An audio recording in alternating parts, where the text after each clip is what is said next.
अस्सलामुअलैकुम। निर्भय बनो फणीश्वर नाथ रेणु। उनका जन्म 4 मार्च 1921 में हुआ था। उनकी जन्मभूमि है बिहार राज्य का पूर्णिया जिला। मृत्यु सन 1977। उनके पिता का नाम शिलानाथ था। मुख्यतः बिहार के ही रहने वाले हैं। उन्होंने उपन्यासकार लेखक के रूप में अपना करियर शुरू किया था। उनकी मुख्य रचना है मेला आंचल 1954 में, परती परिकथा 1957 में, जुलूस 1965 में, कितने चौराहे 1966 में। उनका मुख्य विषय है कहानी, उपन्यास, रिपोर्टाज, संस्मरण और रेखाचित्र। उन्होंने काशी हिंदू विश्वविद्यालय से इंटरमीडिएट तक की। उनको पद्मश्री की उपाधि मिली हुई है। उनका विशेष योगदान 1942 के भारत छोड़ो आंदोलन में उन्होंने सक्रिय रूप से योगदान दिया है। वे एक स्वतंत्र सेनानी के रूप में भी अपनी पहचान बनाई हुई है और सत्ता के दमन और शोषण के विरुद्ध आजीवन संघर्ष करते रहे। लेखक के उपन्यास कितने चौराहे से लिए गए इस अंश के सभी पात्र नवयुवक हैं। उनमें निर्भयता दिखाई देती है। जो डरते हैं उन्हें निडर बनाने का प्रयत्न किया जाता है और स्कूल जीवन से ही विद्यार्थियों में अलग अलग गुणों का निर्माण करना चाहिए और यही समय होता है जहाँ से बच्चे का शारीरिक और मानसिक विकास होता है। तो इस पाठ के जरिए लेखक ने हमें अलग अलग गुण सीखने की शुरुआत इस समय से होती है, उसको भी यहाँ पे प्रस्तुत किया है। तो पाठ का जो सार है उसमें ये है कि प्रियोदा, जो प्रियव्रत राय नाम से एक लड़का है और ये मैट्रिक में पढ़ता है और वो अपने स्कूल का एक लोकप्रिय विद्यार्थी है। विद्यार्थी और शिक्षक सभी उसे प्यार करते हैं। वह हर रविवार को सुबह सन्यासी आश्रम के लिए घर घर जाकर एक एक मुट्ठी अनाज मांगता है। उसने अपना एक ग्रुप बनाया हुआ, एक टीम बनाई हुई है और जिसका काम है समाज सेवा करना। और यही गुण अपने दोस्तों के अंदर भी वो पैदा करने की कोशिश करता है। बीमार छात्र या शिक्षक की भी वह पूरी सेवा शुश्रूषा करता है। इसके लिए उसने एक क्लब बनाया है, वही उसका प्रमुख है। सब इसकी इज्जत करते हैं। शनिवार का कार्यक्रम होता है, उसमें हर शनिवार को प्रियोदा के दल के सदस्य परमान नदी के उस पार बालूचर नामक स्थान पर एकत्र होते हैं, यानी जो नदी का किनारा है वहाँ पे वे खेलते कूदते हैं और साथ में रविवार को क्या काम करना है उसका प्रोग्राम तय करते हैं और वहाँ पे ये तय किया जाता है कि किसे कौन सा काम दिया जाएगा, ये भी बताया जाता है। उसी समय मोना नाम का लड़का, जिसका मूल नाम मनमोहन है, वो नया सदस्य बनने आता है। कालू मोना नाम के लड़के को क्लब का सदस्य बनाने के लिए लाता है। प्रियोदा उससे कई सवाल पूछता है, जैसे किस आधुनिक नेता को लोग भगवान का अवतार मानते हैं? उत्तर है गांधी जी।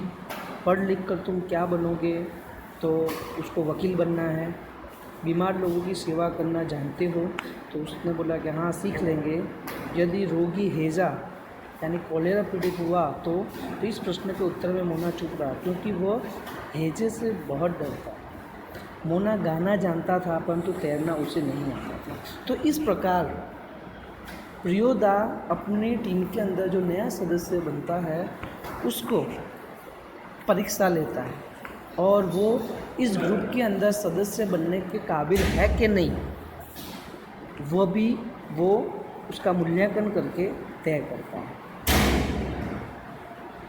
क्लब का एक सदस्य सूर्य नारायण भी है, जिसको इस पाठ के अंदर बताया गया है लेखक ने। वह पढ़ाई में कमज़ोर है परंतु शरीर से बहुत मजबूत है। अक्सर हम देखते हैं कि पूरे क्लास के अंदर जो बच्चे होते हैं वो शारीरिक मानसिक क्षमता के अंदर असमानता उनके अंदर होती ही है। तो यहाँ भी इसी तरह की बात है। साथ ही उसे सूरज पहलवान कहते हैं।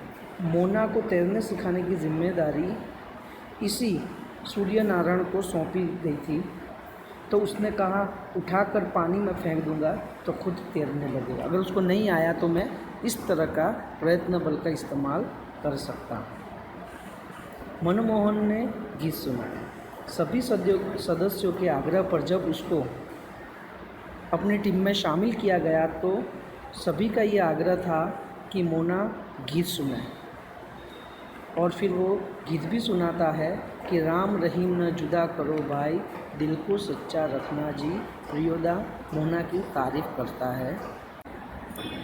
सूर्यास्त होने वाला ही था।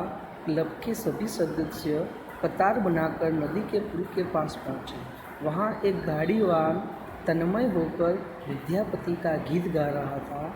सूरज ने भी उसके सुर में सुर मिलाया, और तभी होल्ट उसी समय डिप्टी साहब ने फायर कर चिड़िया के जोड़े से एक को नीचे गिरा दिया। उसका अर्दली दौड़ता हुआ आया और मरी हुई चिड़िया को उठा ले गया। क्लब के एक सदस्य इब्राहिम ने अर्दली के बारे में कहा कि ये बहुत ही भारी खचड़ा है। प्रियोदा के मुंह से अचानक निकला हॉल्ट।